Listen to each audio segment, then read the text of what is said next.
The first time Harlan Voke raised his hand to Adelaide Marsh, she was still wearing her wedding dress. The ink on the marriage certificate had barely dried. The guests had gone home full of whiskey and well wishes. The candles in the parlor were still burning when he crossed the room in 3 steps and struck her across the face with the back of his hand. Not because she had done anything wrong, but because she had laughed too freely at something the preacher's wife had said. Too freely, he told her, like she didn't belong to anyone. Adelaide was 22 years old. She had grown up on her father's wheat farm outside of Harwick, Kansas, believing that a good marriage was the thing a woman worked her whole life toward. Harlan Voke was 38, owned the only grain mill in Colton County, and sat in the front pew at church every Sunday. Her mother had called it a blessing. Her father had shaken Harlan's hand for a full 10 seconds at the altar, the way men shake hands over land deals they consider particularly favorable. Nobody had warned her. Or maybe they had, in the small ways people warn each other when they don't want to be responsible for the consequences. The slight hesitation before Mrs. Zare, Carver congratulated her, the look that passed between 2 women at the dress fitting, gone before Adelaide could read it. She had been too young and too hopeful to understand what she was seeing. By the time she did understand, she had been in Harlan Voke's house for 4 months. The bruises had become as ordinary as the weather. She learned to move through the rooms carefully, the way you learn to navigate a floor with loose boards. You memorize where the danger is, you step around it, and you pray nothing shifts in the night. Harlan was particular about things. The coffee had to be a specific temperature. The bread had to be a specific thickness. Adelaide's hair had to be pinned a certain way when he had business associates coming to the house. And if a strand came loose before they arrived, that was her fault. He never apologized. Men like Harlan Voke do not apologize because apologizing requires acknowledging that something wrong has occurred, and in Harlan's mind, nothing wrong ever occurred. He was simply maintaining order in his household. He said this plainly, the few times she gathered the nerve to speak about what he had done. He said it the way you explain arithmetic to a slow child. The town of Millhaven had approximately 400 residents and 0 secrets. They all knew. The mercantile owner, Mr. Pruitt, had seen Adelaide's split lip on a Tuesday morning in November and found something interesting to study on the shelf behind him. The women at the Ladies' Aid Society had begun to speak a little louder whenever the conversation drifted toward the Voke household, drowning the subject in noise. Sheriff Lund had received Adelaide at his office door once in the spring. She had walked 3/4 of a mile in the cold, working up the courage the whole way, and he had told her with genuine regret in his eyes that what happened between a husband and wife was between a husband and wife was between a husband and wife, and that she ought to go home before Harlan noticed she was gone. She went home. Harlan noticed. What kept Adelaide alive, in the way that people can be technically alive while something essential is quietly extinguishing, was the small garden she tended behind the house. Harlan had permitted it because it produced vegetables that appeared on his table. He had no interest in it otherwise. In that garden, among the tomatoes and the pole beans, Adelaide was briefly outside his gravity. She could breathe without measuring the breath. She could kneel in the dirt and feel like someone who existed apart from his moods. She was in that garden on a Wednesday morning in late September when she heard the sound. At first she thought it was the wind. The cottonwood trees along the creek had been loud all week, dropping leaves in clusters. Then the sound came again, low, irregular, something between a groan and a voice, and Adelaide stood up from the bean rows and looked toward the tree line. There was a man at the edge of her property. He was enormous in the way that men become enormous when they have spent years outdoors doing physical work. Broad through the shoulders, thick in the forearms, with a beard that had been allowed to grow without much consultation. He was wearing a canvas coat that had been patched in several places and carrying a pack that looked heavy enough to buckle most men at the knee. He was also, Adelaide could see as she drew cautiously closer, bleeding from somewhere above his left ear. He had one hand on the fence post and was using it as though it were the only fixed point in a tilting world. "Sir," Adelaide said. He looked up at her. His eyes were dark brown and surprisingly clear given the blood and the evident effort of remaining upright. "Ma'am," he said. "I apologize for the—" he gestured vaguely at himself. "My horse threw me about 2 miles back. I've been walking. I don't suppose this is the road to Millhaven." "It's the road adjacent to it," Adelaide said. "Millhaven is another mile east." He nodded. which appeared to cost him something. I see, thank you. He did not move toward Millhaven. He appeared to be engaged in a private negotiation with his own legs. You should sit down, Adelaide said. I'll be fine. You're bleeding onto my fence post. He looked at the fence post with what might have been mild surprise, as though he had not been aware of contributing to its condition. Then, with the careful dignity of a man who does not want to be seen as weak, but has run out of alternatives, he sat down on the ground. His name was Jasper Cade. He told her this while she crouched beside him and pressed her apron against the cut above his ear, which was not as deep as it looked, but head wounds are theatrical by nature. He was a trapper by trade, moving between territories, and he had been passing through Colton County on his way to winter ground further north. He said all of this in a direct, unhurried way, as if providing a straightforward account was the only reasonable response to the situation. Adelaide found him, in those few minutes, almost disorienting. She had spent 2 years calibrating herself to Harlan, to his silences, his moods, the specific temperature of his displeasure at any given hour.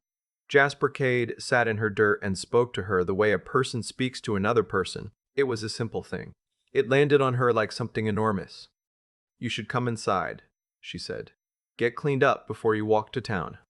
She heard herself say it and felt the immediate calculation. How long until Harlan came home from the mill, whether there would be any trace of a visitor's presence she might fail to erase. But the man was injured, and she was still, underneath everything, a person who believed in the ordinary decencies. Jasper Cade looked at her for a moment, not at the bruises, though they were visible on her forearm where her sleeve had pushed up, and not with pity, which she had learned to find humiliating. He looked at her the way you look at someone when you are trying to understand them honestly. I appreciate that, he said. She brought him inside. She cleaned the cut and gave him water and the heel of a bread loaf she'd been saving for herself. He sat at her kitchen table and ate without extravagance and thanked her without excess, and Adelaide stood at her kitchen window and felt something she had nearly forgotten the texture of. She felt like herself. He was still at the table when Harlan came home. The front door opened at 4:20, 40 minutes earlier than usual, and Adelaide's body knew before her mind caught up. She felt it in her sternum, the old familiar tightening, the immediate inventory of everything that could be wrong. She turned from the window. Harlan stood in the kitchen doorway, looking at Jasper Cade. Jasper Cade looked back at him without particular alarm. Who the hell are you? Harlan said. It was not a question the way most people mean questions. Jasper Cade, said Jasper Cade. This is my house. Your wife was kind enough to let me clean up. I took a fall off my horse. He touched the bandaged area above his ear by way of evidence. I'll be out of your way shortly. Harlan looked at Adelaide. The look contained a specific message that she had learned to read with precision, the way you learn to read weather when you live somewhere dangerous. This conversation is not finished, the look said. But the presence of a stranger made the next part complicated. Get out, Harlan said to Jasper. Jasper stood up from the table slowly. He was taller than Harlan by a significant measure, and broader, and he did not rush the process of standing. He picked up his coat and his pack with a calm that Adelaide recognized instinctively as different from submission. He was not hurrying because Harlan told him to hurry. He was leaving because he had intended to leave, and the timing happened to align. He paused at the kitchen doorway where Harlan was still standing. Much obliged for the hospitality, he said. To Adelaide, not to Harlan. Then he left. Harlan waited until the sound of footsteps crossed the porch and faded. What happened after that, Adelaide would not describe in detail to anyone for a very long time. She would say only that it was the worst night since the wedding, and that when morning came, she lay still in the gray light and made a decision that had been forming in her for 2 years, slowly, the way underground water moves, and had only needed this final pressure to break through. She was going to leave. She did not know how or when or where she would go. She knew almost nothing about surviving outside of this house. Harlan controlled the household accounts. She had no family within 200 miles who had not already demonstrated that they would encourage her to stay. She had $14 in a coffee tin she kept behind the loose baseboard under the kitchen sink, accumulated over 11 months from small deceptions. A penny here from the grocery change, a few cents there from what she told him butter had cost. It was not enough. But she had decided, and a decision, even a frightened one, is not nothing. She was 3 days into trying to build a plan when she saw Jasper Cade again. He was at the far end of the main street of Millhaven, loading supplies at the general store, and Adelaide was crossing to the post office with a letter Harlan had given her to mail. She almost turned away. She almost kept walking, erased the recognition from her face the way she had learned to erase many things.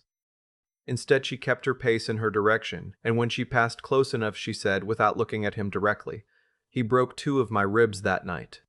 She said it quietly. She said it the way you say something you have needed to say to someone, anyone, for a very long time, and the specific listener is almost beside the point. She walked on to the post office. She mailed Harlan's letter. She walked home. She did not know what she expected him to do with that information. Nothing, probably. People received information about her situation and did nothing with it.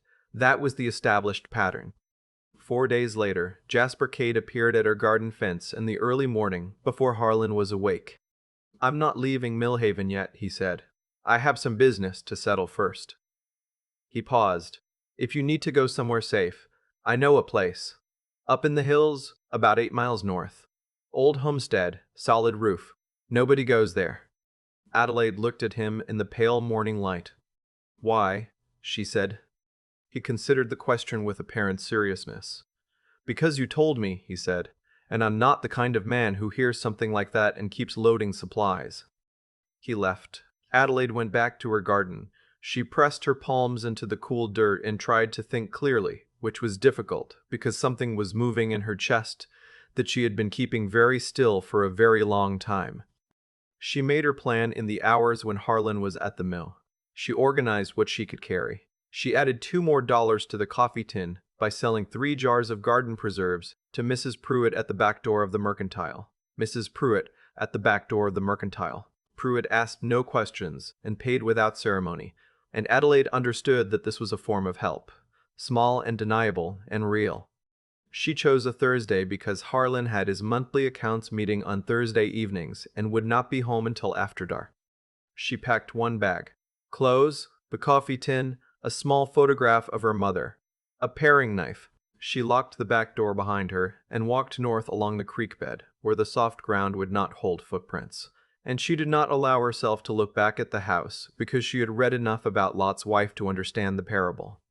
Jasper Cade was at the old homestead when she arrived. He had a fire going and did not make a performance of her arrival, did not say anything that required a response she wasn't ready to give. He handed her a cup of coffee. She sat down on a wooden crate and held it in both hands and stared at the fire, and the trembling in her hands began to slow. "He'll look for me," she said. "I expect so. He has friends. Lund, the sheriff, will help him. I expect that too." She looked at him. "You don't seem concerned." "I am," he said. "I'm just not given to showing concern loudly." They stayed 2 nights at the old homestead. Jasper taught her things in that time. Small, practical things delivered without condescension. How to identify which direction the wind was carrying sound from. How to start a fire in wet conditions. How to read the behavior of birds at the tree line when something was moving below them. He taught her as if she were a person fully capable of learning, which had the strange effect of making her feel, for the first time in years, like she was. Harlan found them on the 2nd morning. He came with Sheriff Lund and a man Adelaide didn't recognize, tall, angular, hired-looking, with the eyes of someone who moved through the world taking inventory of its usefulness to him. They came up the hill road in plain sight, and Adelaide saw them from the window and felt the old cold terror move through her before something else moved in behind it. Anger. She was surprised by how solid it felt. Jasper stepped outside. Adelaide stayed at the window and watched. Harlan got down from his horse and his face had the particular configuration she knew well. Controlled fury wearing the costume of righteousness. He had already decided what this scene was. He was a wronged man retrieving his property. He had a sheriff and a hired stranger to confirm it. "That woman is my wife," Harlan said. "Step aside." "She doesn't want to come," Jasper said. "What she wants isn't the relevant question." Jasper looked at him for a long moment. "That's the problem, Mr. Voke," he said quietly. "That's been the problem the whole time." What came next happened quickly and then slowly and then quickly again, the way serious things tend to happen. The hired man moved first, which suggested that Harlan had briefed him on this possibility and he had decided to earn his fee. He was fast. Jasper Cade was faster, or possibly just unmovable in some way that made speed irrelevant. The hired man went down and stayed there. Harlan had not expected this. Men like Harlan Voke are accustomed to being the most capable of violence in any room. When confronted with evidence to the contrary, they often make bad decisions. Harlan made a bad decision. When the altercation was finished, and it was finished decisively, with Harlan on the ground and Sheriff Lund re-evaluating his various loyalties in light of new information, Jasper Cade walked back to the door with a cut on his jaw and a composure that Adelaide found extraordinary. He didn't look triumphant. He looked tired and sorry that it had been necessary, and those two things together made her trust him in a way she hadn't fully allowed herself before. "Are you all right?" he asked her. "Yes," she said, and then, because it was true in a way that went beyond the physical, "I think so." Sheriff Lund, whose moral compass had been pointing in unreliable directions for some years, found it recalibrating under present circumstances. There was a federal marshal's office in the county seat, 30 miles east. Lund knew this. He had been knowing it for 2 years, while choosing not to act on it. He made arrangements, without being asked, to send word there before he rode back to Millhaven. Whether this was conscience or self-preservation is a question Adelaide never fully resolved. She decided it didn't matter. Harlan Voke was taken to the county seat 6 days later. The charges were not small. There were other women, it turned out, before Adelaide, facts that surfaced the way submerged things surface when the conditions change.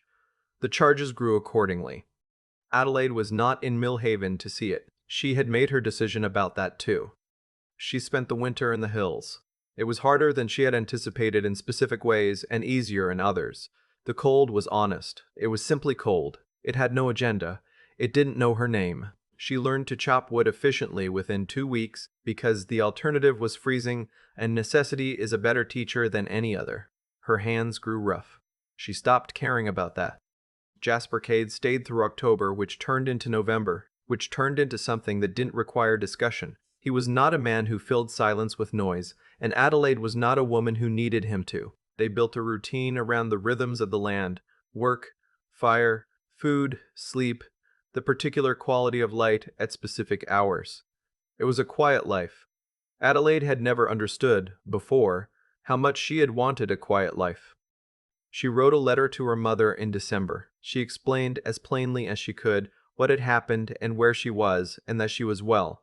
She did not ask for a response because she wasn't certain she would receive one, and she had decided to stop organizing her life around uncertain things. But a response came in February in her mother's careful handwriting, and what it said was, "I should have listened harder. I am sorry. I am glad you're alive."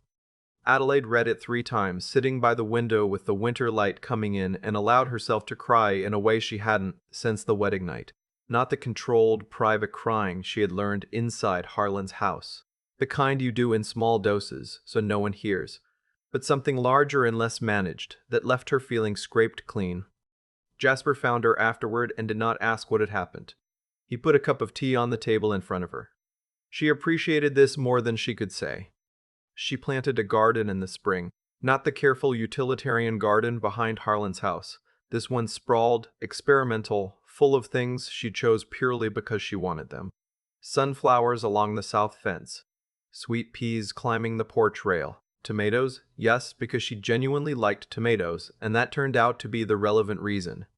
People in the nearest settlement, a small community 3 miles down the road called Riders Creek, had begun to know her by name. She helped Mrs. Theroux Donahue with her difficult delivery in March, working alongside the older woman who served as midwife, and found that she had a steadiness in that situation she hadn't known she possessed. She helped the family with their roof after a spring storm. She was building something. She understood. Not the life she had been told to want, but the one that was actually hers to have. Harlan Voke, she learned through Loon's eventual correspondence, received 4 years. It was not enough. She sat with that fact for a while and concluded that it was, at minimum, something 4 years being more than 0, which was what she had received for 2 years of surviving him. She reported it to herself as a point of imperfect accounting and moved on. The question of what she and Jasper Cade were to each other was one that neither of them rushed to answer. He was not a man shaped for rushing, and she was a woman who had learned at great cost to distrust things that moved too fast. They were careful with each other, in the way of people who understand what carelessness can cost. They were honest, which was more than most people manage. On a morning in late April, when the sweet peas had just begun to open along the porch rail, Jasper told her he was thinking of building a second room onto the north wall of the homestead. For practicality, he said, but he said it while looking at her with the particular directness that she had come to recognize as his version of saying something important. Adelaide looked at her sunflowers coming up along the fence. She looked at the hills going blue in the distance. She looked at the life she was standing in the middle of, which was imperfect and hard-won and entirely her own. "That seems like a reasonable plan," she said. She meant it as more than she said, and he understood her, and that understanding, wordless and certain, was perhaps the thing she had spent her whole life not knowing she was looking for. The sweet peas bloomed through May, persistent and extravagant, and Adelaide Marsh tended them with her rough and capable hands, in a garden that no one had the right to take from her, in a life she had rebuilt from almost nothing, in the particular kind of freedom that is most valuable, because it was not given. It was chosen, inch by inch, with great difficulty, the way all real things are. I keep thinking about that garden. Not the one behind Harlan's house, the careful, permitted one. The one that existed because it put vegetables on his table. I mean the one Adelaide planted in the spring, after everything. The sunflowers she chose because she wanted them, the sweet peas climbing the porch rail for no reason except that she liked them. That garden is the whole story, if you know how to read it. What happened to Adelaide wasn't random.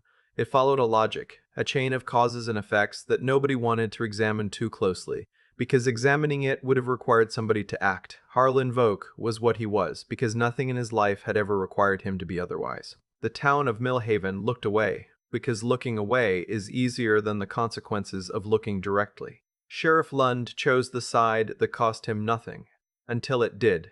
Every one of those choices compounded.